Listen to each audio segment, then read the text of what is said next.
MTV Icon is sponsored by MSN Messenger. They kind of had this weird, mysterious, dark side to them. They just strike that place in me, you know, that sad, lonely love place. I can't think of another band that commands that kind of attention. You could see why they're so legendary. Their music and their look together is definitely iconic, you know? Wild hair and this pale face and this smeared lipstick. His songs are timeless. He writes about love and heartbreak and depression and, you know, fantasy. I can't think of another band, actually. It's been out 25 years and they're still making good music. I think they're one of the greatest bands for sure.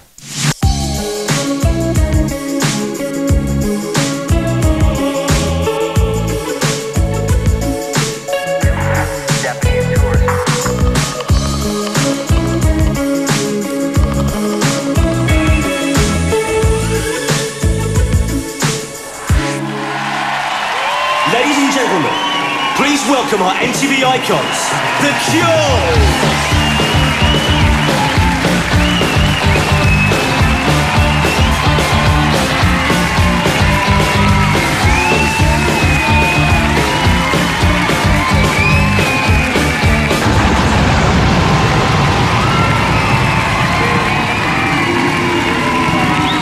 Tonight is a celebration of a band whose integrity, passion, melancholy, and humor have made them superstars in stadiums and heroes in bedrooms the world all over.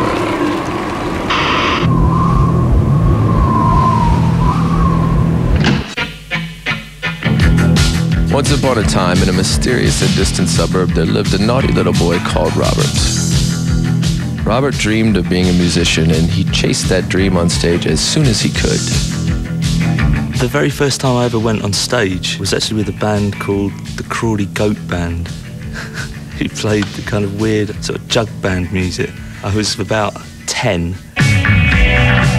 But they'd run out of goats in Crawley, so Robert formed his first band with his classmates. Looking back on it now, their first gig at school was a total success. They were just awful, and people just walked off. The band was called Malice, and that was our only show. And I got thrown out of school because of it. Starting new bands out of school, Robert soon learnt it's not what you play, but who with and why. I'd love to say it's because my overwhelming talent on bass that Robert picked me. No, Robert and I were mates, and that was it. Their early existential hits made them a band apart, and they knew that they were unique. I once read that you were called the Pink Floyd of the 80s. What do you think of that? No, we're not at all. They're the Cure of the 80s. I really did think it was us against the world and everything. And it was a battle that Simon and Robert fought in the dark. We went through a progression where we did kind of get heavier and heavier and darker, which I think generates this whole notion of us being this kind of like dark, gloomy band. But then into all that darkness came a light, and the songs just got happier. I think he couldn't continue going down the dark road. The dark road had a dark ending, and it would have done him in if he'd carried on with it. I wanted us to do kind of 3-minute pop songs. And everyone likes these 3 minutes. They're the ones that the kids like and the grandparents. And you don't have to try to like them, they're infectious tunes. Millions of people love those infectious tunes, and quite a few people joined and left the band over the years until we have this, the ultimate cure. I started working for the band as a guitar roadie. I answered an advert in the paper. And he phoned the wrong number. When they finished the Kiss Me album, they asked me to join for the tour. After about a week, Robert asked me to stay. He's regretted it ever since. I think this lineup of the band is the best lineup that we've ever had.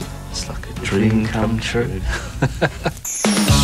And this dream continues because The Cure are famous all over the world, filling the airwaves with their music, the charts with their albums, and stadiums with their fans. Their shows are amazing, and they're very long.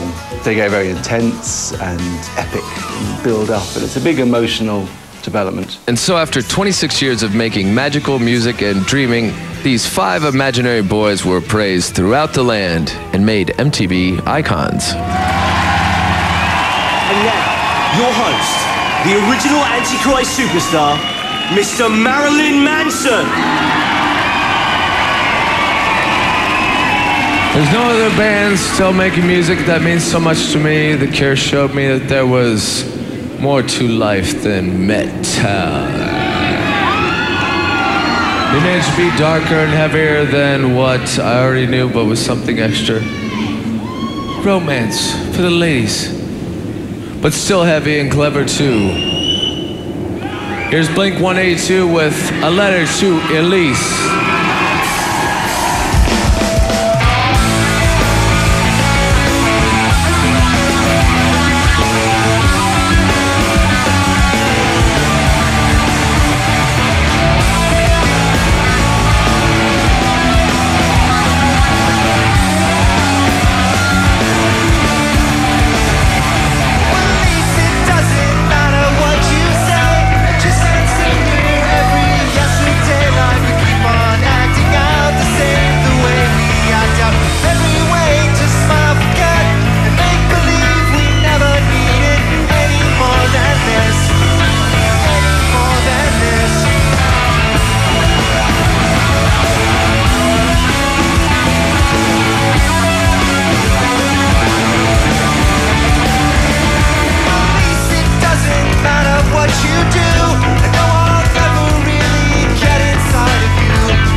AFI, Deftones, and Razorlight pay their tribute to Cure, the masters of the cheerful nightmare, after these special messages.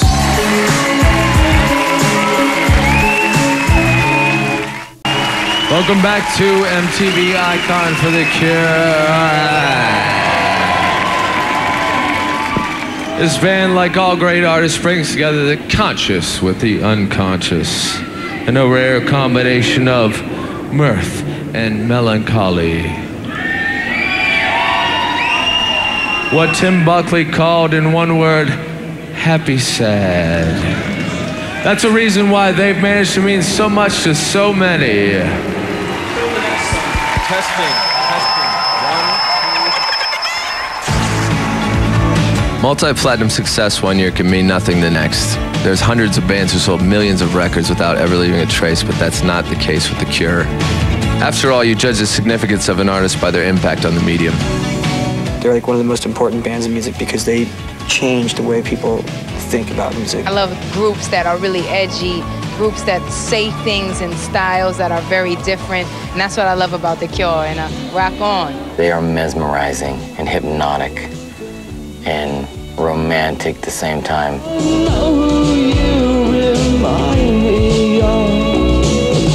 I think there was something beautifully romantic in all of Robert Smith's misery that I related to. It feels good sometimes to wallow in your own grief and depression and despair, and The Cure are the perfect band to do that. I love The Cure. The Cure have always been around my life. I used to even have dreams about The Cure when I was a kid. I would say I'm sorry if I thought that it would change your mind. I think when we were about 15 years old, I mean, we did a cover of Boys Don't Cry. Yeah, hugely influenced by them. Well, mainly because of their music, but also Robert Smith's image. I went, I want to be like you.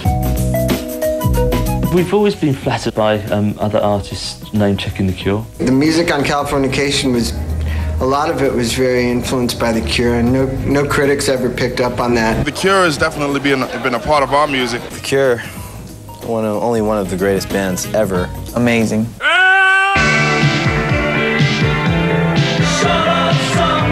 It doesn't really validate what I do, but it enhances what I do immeasurably, to think that we are inspiring other people to do something. I've been a fan of The Cure since the 80s, you know, but I think it was like with the Disintegration album that I was just like, oh my God. I bought a cassette tape of The Cure's Disintegration, put it in my van, and just followed the sun west and drove to the sea listening to it.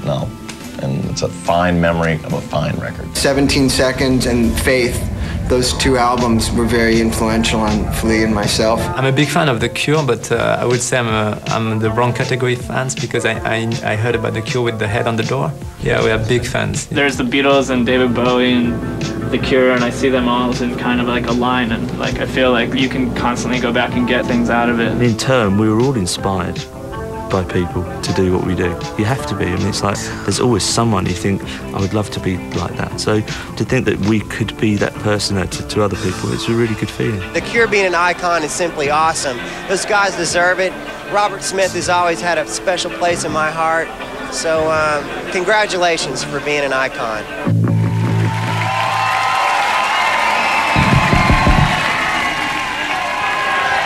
Robert Smith once said, when I was young, I always dreamed of having a group that was adored by few and ignored by the rest of the world.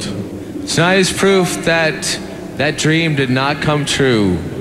Here's AFI with Just Like Heaven.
suffer for your art. You let your heart scream out to its song and try to change the world through your pain. And all the press want to talk about is why is a grown man wearing makeup?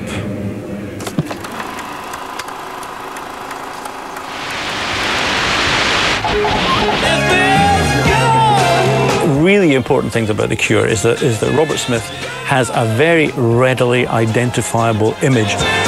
The hair, like Edward Scissorhands, the makeup. They kind of look like, you know, vagabondish, ragamuffin-y sort of rejects from the Haunted Mansion ride in Disneyland.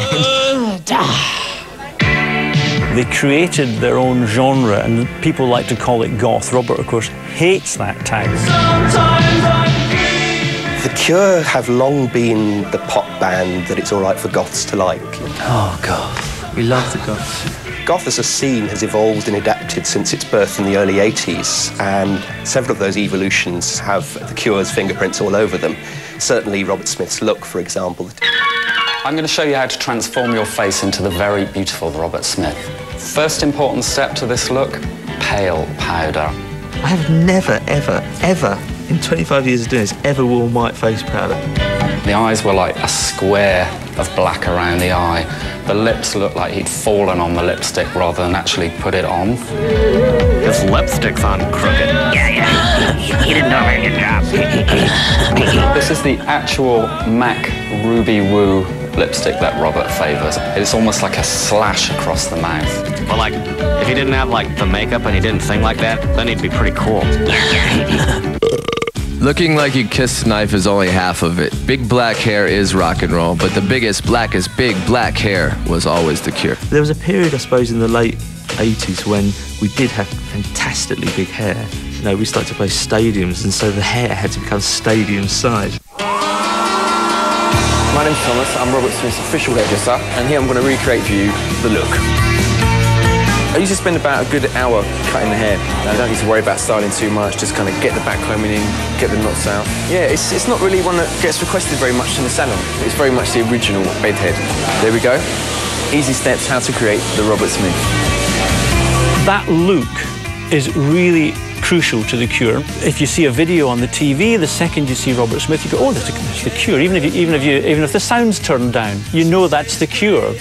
Still, there's no shortage of rough-looking bands with big hair and bad makeup. Think of Duran Duran back in the day, or Duran Duran right now. What made The Cure stand out was their fearless sense of humor, brought out on screen by this band. When I came along, their music was kind of really quite sort of dirgy. No, I'm going to take loads of drugs and drop into this hole and disappear. And then suddenly, I came along when they'd done Let's Go to Bed, and there was a whole change of mood. It's really strange, actually, because most of the general media around the world became aware of The Cure through stupid pop videos, you know. And yet, I was still doing interviews then about, so you are very dark, you know. And I was thinking, like, I've just been sitting with like kittens on my lap in a polka dot shirt. But of course, the reason the videos work is because the songs are so damn good. Without the songs, none of the rest of it would matter. It wouldn't matter what I said or what I looked like or anything, because people wouldn't be bothered, because there'd be nothing to be bothered about.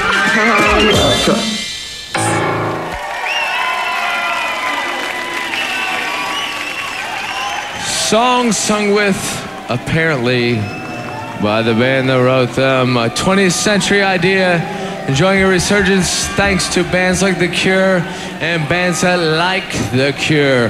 This is Razorlight and Boys, and now, Cry.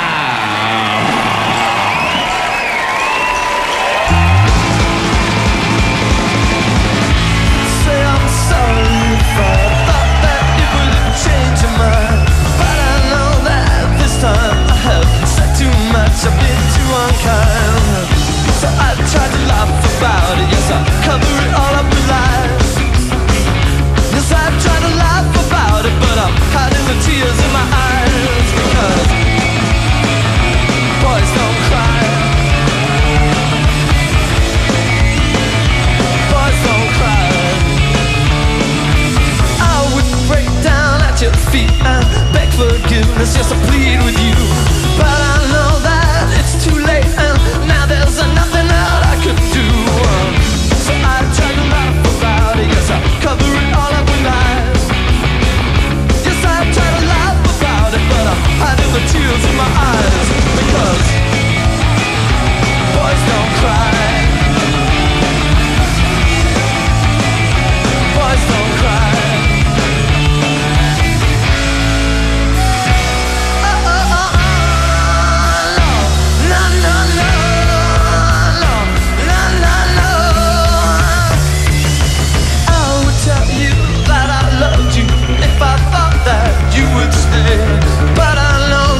Most bands have consumers, but The Cure have fans. It starts with the first catchy tune and a cute lyric, then you like the band, then you buy all the records, and then it's a lifestyle. A burning love, then an obsession. Obsession. Oh, so.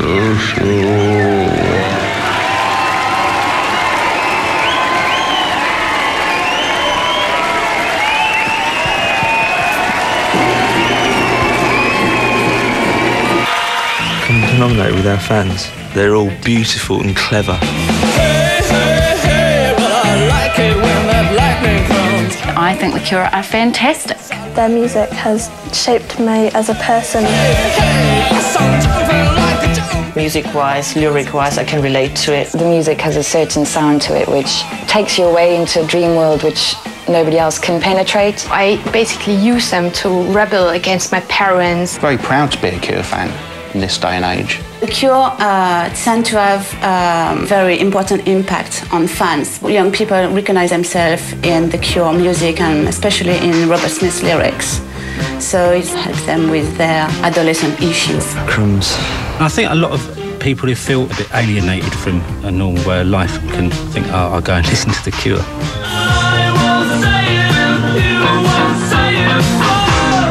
Anyone that calls themselves a Cure fan is generally very passionate. Also maybe at times obsessed. I don't think many Cure fans were good at games either. There's something about what we do that transcends the music. It's like the way we do it and what we mean to people, and it's like that draws people together, and so they feel there's something more than just like, you know, watching a band play. In other words, it goes a lot deeper than a Cure t-shirt and a funny haircut. I think we all have our own sort of style. We're all kind of different people, but we have The Cure in common. The dress code is really important in fans because they want to be recognized as a fan of bands, and they also want to be different from the other people. Once you hear a few songs, it just gets kind of obsessive. You have this attachment to them where you almost can't let them go at points. Like Michael Jackson, Elvis, and Marilyn Monroe, Robert Smith is haunted by an industry based on his identity. Personally, I think some of the tribute bands I've seen did it quite well. They're all right. Some are better than others. I mean, if you close your eyes, you almost think it's The Cure on stage. There's an Australian Cure cover band, and the singer came up to me and said, "We sound more like you than you do." On any level, that isn't possible. But it's no surprise that it was possible to turn Robert into a cartoon. Boring. We had just started the show, and it was just this very small, rinky-dink little show on a cable channel. And when we decided to put Robert in the show, it was just a complete lark. Is this Robert Smith of The Cure? Yes, it is. That was an ambition that I didn't think I'd fulfill, actually, to become a real-life cartoon character as opposed to a pretend one. You're awesome. You're so awesome. Who are you? Dude, Robert Smith of The Cure. It was probably the coolest thing I've ever done. Robert Smith kicks ass. He kicks ass in so many obvious ways, but I think he actually could kick some ass. There's no higher compliment, actually, than getting into something like Simpsons or South Park, because it's kind of culturally more significant than anything else you can ever do, I think. Goodbye, Robert Smith. Thank you for your help. Visit us again.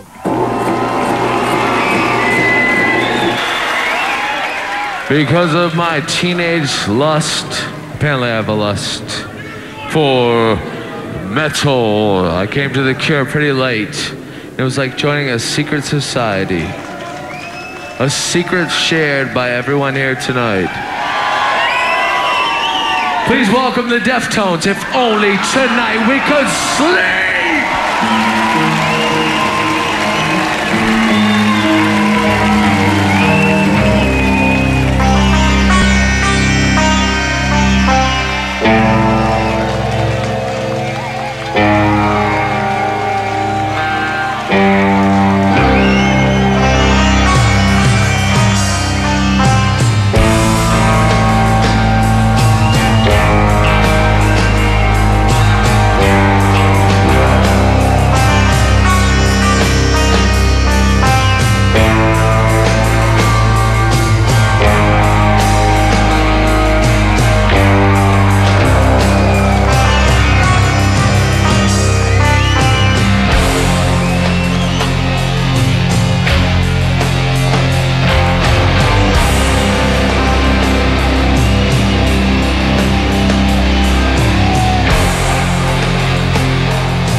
The Cure live right here.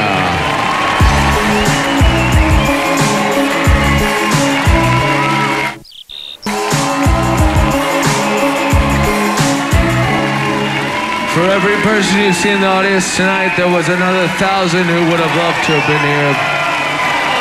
Because Robert keeps threatening to kill off The Cure, it's special. Every time we see them after 26 years, most bands will be calling in the session musicians or morticians, but not The Cure. People sort of say to me like, oh, you're 45 now, you're still doing this. Like, and I think, yeah, I am, but I still really like doing it. For most bands, 26 years, 13 studio albums, 34 singles, 8 gold albums, 6 platinum albums, 1 multi-platinum album, a total of 27 million sales would be a dead weight, a tombstone. At the very least, enough. For The Cure, it's time to begin again. This is a really good trick. But The Cure's best trick is their oldest. They keep making music that comes from the heart, which is why the new metal Svengali knew that his 21st century take on the band's sound would still have the same magic. What I hope to achieve doing The Cure is to have somebody feel the love for music that I felt. Ross Robinson very cleverly manipulates people in the studio without them knowing that they're being manipulated. In fact, it was like seeing me in action watching Ross work. This was my ambition. If you listen to the record, it's so giving that if you're a B student, you'll get A's. We ended up with a record that I think is like the best or the most passionate thing that we've ever done. This passion of The Cure continues with the celebrated Curiosa Touring Festival, where they are joined by like minds, including Muse, The Rapture, and Interpol. I've really enjoyed this last tour, playing with different bands. I felt really inspired, actually. It's been really good. Everyone's got on really well. It's different from a normal festival where you're just trying to get a broad sweep of musical styles. All the bands complement each other. Sometimes I sort of feel like there's something wrong with me. You know, that I should somehow be doing something more grown up than what I do. They've got another 25 years in them. Easy, if not more. I can't honestly think of anything I would rather be doing. So I just keep doing this. And the seriously simple lesson behind this longevity is don't do as you're told. I think that the secret of it is just to believe in what you're doing. There have been so few times when I've been doing things with The Cure that I haven't really believed in what we're doing. So, that's how you get to mean a lot to millions of people, and how you get to be seen as an icon by the public and by your peers. I think it is fair to say that The Cure are icons. First day I've heard The Cure, I fell in love with them. If it's iconic that lots of people walk the streets looking like you. The reason I started wearing eyeliner and painting my fingernails black was because of The Cure. If it's iconic that thousands of musicians across the world draw something from your style. When they make new albums, they always have this touch that we like. Yeah, it's a very important band. If it's iconic that they've sold millions and millions of records, then yeah, The Cure are definitely icons. Robert, you're an icon, baby. Bravo. The fact that we mean something to the whole breadth of people, I suppose if anything that kind of makes it easier to wear the mantle of like icon. But if it was real, we'd have to decline the entire thing. But we all know it's just a joke.